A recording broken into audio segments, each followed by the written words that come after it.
Hello, this is Kris Nelson from evolvedconsciousness.org. I'll be reading a short little post on responsibility to learn, care for truth. It's about the importance of truth and learning in life. Do you want to be knowledgeable and know what you're doing, or do you want to be ignorant? This was published on the 24th of November, 2014. When you are young, you require a person of wisdom to educate you. So wisdom is someone who's acting rightly. So you require someone who knows how to act rightly. If someone who's educating you does not live in right action, then they're going to be educating you in wrong action. So you require someone who knows what they're doing. And most of the time, our parents are not raised enough to know proper right action. So they don't teach us right, and we have to end up learning things on our own. So everyone is actually out on their own, learning things on their own, because parents don't teach us properly.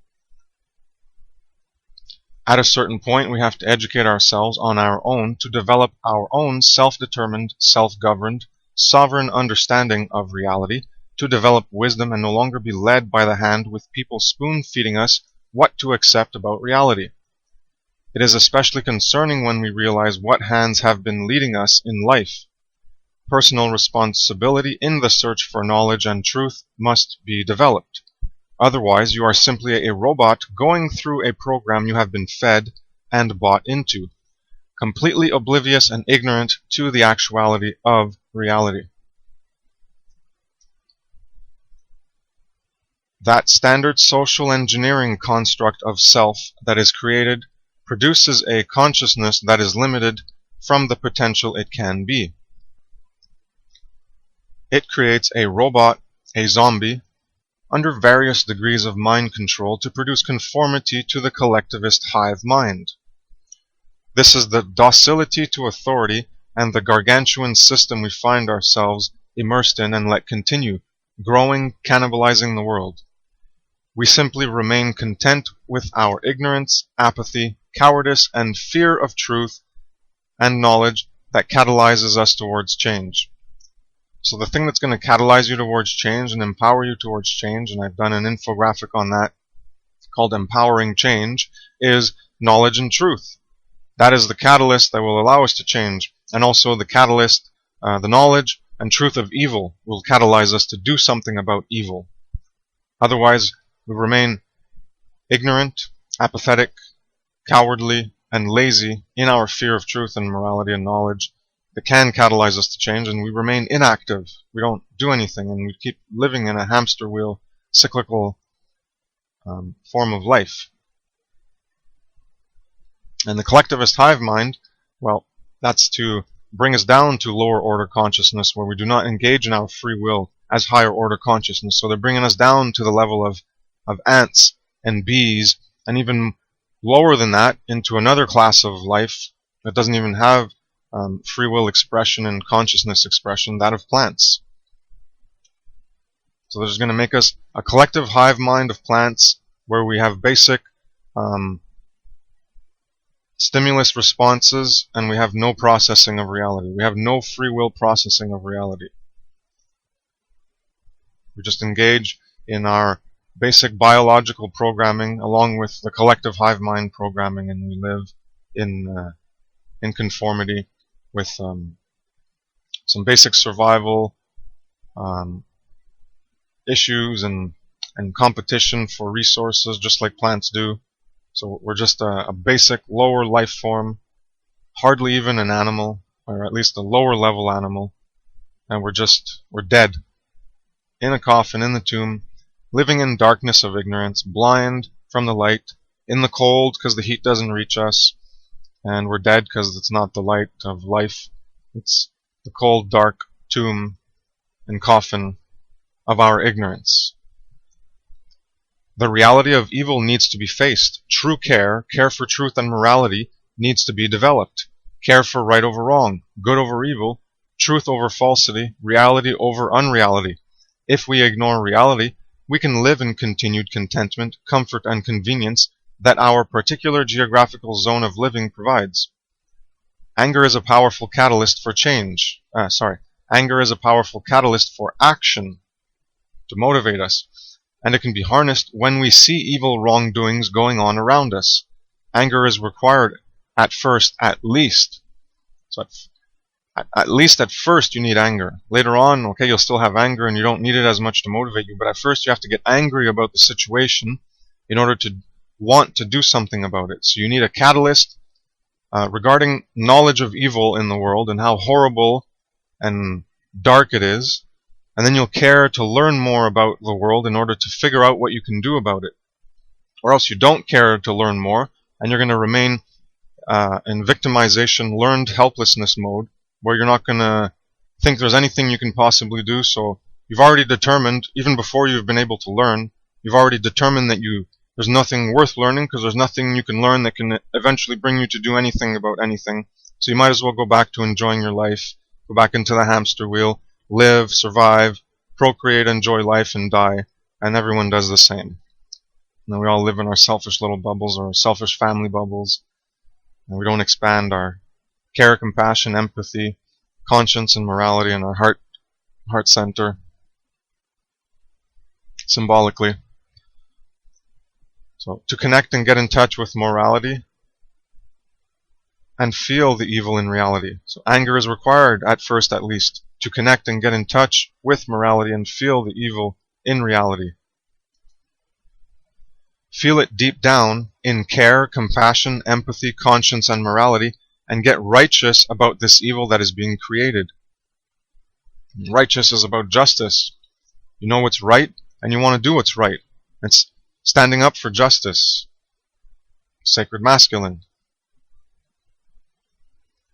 The beginner must face reality and get angry to get motivated and to do something. We need a catalyst for change to move and make things different. Knowledge is required. Truth. A force is required to change an inert object or an object going along a specific velocity and direction. To change the direction, the force of knowledge is required to empower one with the ability to change direction. Quality knowledge and truth is required to produce quality, effective, meaningful, proper, accurate, optimal, correct, right action. Knowledge, care, and anger can get one fueled to actually do something about what is going on. If you are not angry at the horrors and evil when you first learn about them, something is wrong inside of you. Wrongs are supposed to be felt in order for us to do something about them and stop them. This is part of being a natural law causal agent. So you are required to feel reality in order to do something about reality, because if you're just cold to reality, then you're not going to feel the evil, you're not going to have compassion, sympathy, and empathy, and you're not going to be bearing the evil. And if you're not bearing the evil, then you're not going to be burdened with the evil and trying to get rid of it. And this is what ignorance does, is you do not have the evil to bear, and then you don't care, and you're not going to do anything of it because you're not suffering as other people suffer. You're not suffering as other animals suffer, and you're not going to care about their suffering and the evil we bring upon them. Because you do not care about truth and morality.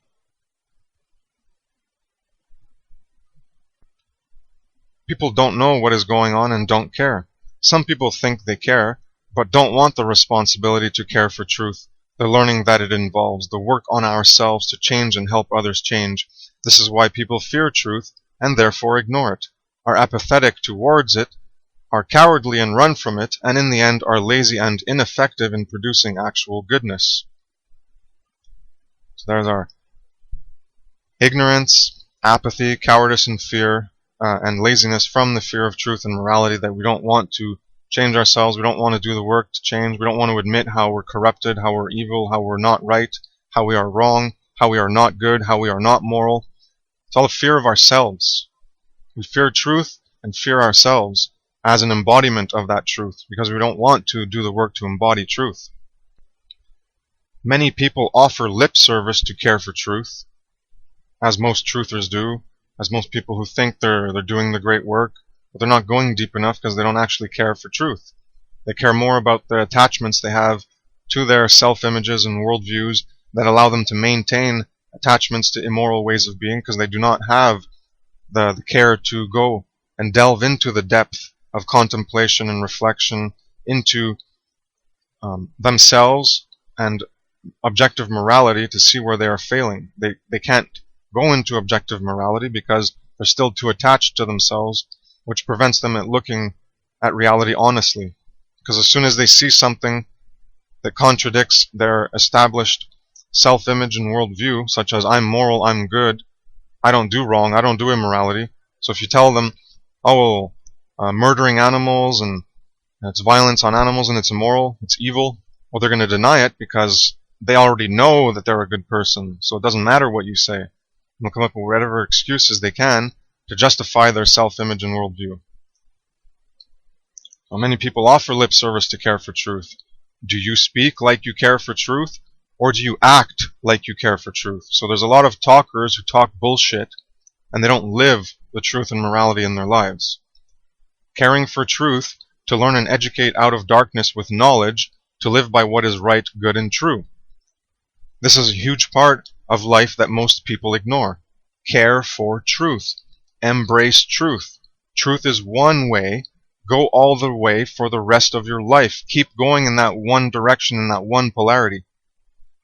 It's the ideal, it's the perfected state that we'll probably never reach. But that's the ends, and it doesn't matter because the journey is about the means. It's all the successive steps we take in order to actualize, embody, exemplify, and live and become truth and morality. And so what if we'll never become the totality of it? Well, you'll never become the totality of anything.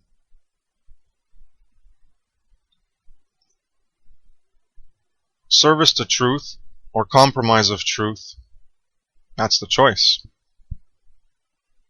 Truth or consequence, be right or go wrong. It is a hard path to walk, and we often stumble and don't always stand up 100% of the way, but we have to keep developing our integrity and unity with natural laws of the universe to evolve and better ourselves. And that's the point of life. You don't need to be spiritual, you don't need to be religious, you don't need to be anything. All you need to do is care for what is right, good, and true. Care for truth and morality and live it. Care for truth, morality, and other beings. Because just imagine if other people didn't care about you at all. Well, they could just murder you. So that's the world you want, where everyone just doesn't care about truth and morality and does whatever they want and hurts anybody? Well, we got a pretty good version of that right now. The only way out is through truth, morality, doing what's right, right action, the wisdom of right action. It's a lot of work that people don't want to do. A lot of faker truthers, posers, who, oh, well, they're going to stop eating meat because they got a vision and a dream. And prior to that, well, they only tried it for diet. But everyone keeps telling them it's about morality and morality and morality over and over and over and over for years, but they still won't face themselves in the mirror. They won't face the shadow demon, darkness, immorality, evil, and wrong in them, in the world. They won't look at the world honestly. They still don't have a developed heart center, care, compassion, empathy, conscience, and morality to be able to feel what's happening to the other beings. So they're still dead. Even though they think they're a truther, they still haven't awakened true care. They're still dead inside. Dead. It doesn't matter how much you lie to yourself and that you care for truth and morality. You don't, because it's all satanic, my truth, my survival, and my freedom. Morality as it concerns you. So you care about the morality of other people, because if you don't, well then they're going to hurt you because you're another person, so you have to be in accordance with the morality of humans, because you need other humans in order to stop evil against humans in the aggregate. But you don't need the animals. They're not the ones harming you. Only other humans are capable of harming you. So you don't need to care for the animals, and that's why you don't. Because it's all about you. Your freedom, your survival, and your truth. You do not have true care developed yet. So thank you very much for listening. A nice short little audio. Thank you for your time and attention, the most valuable currencies. Have a nice day. Take care. Peace.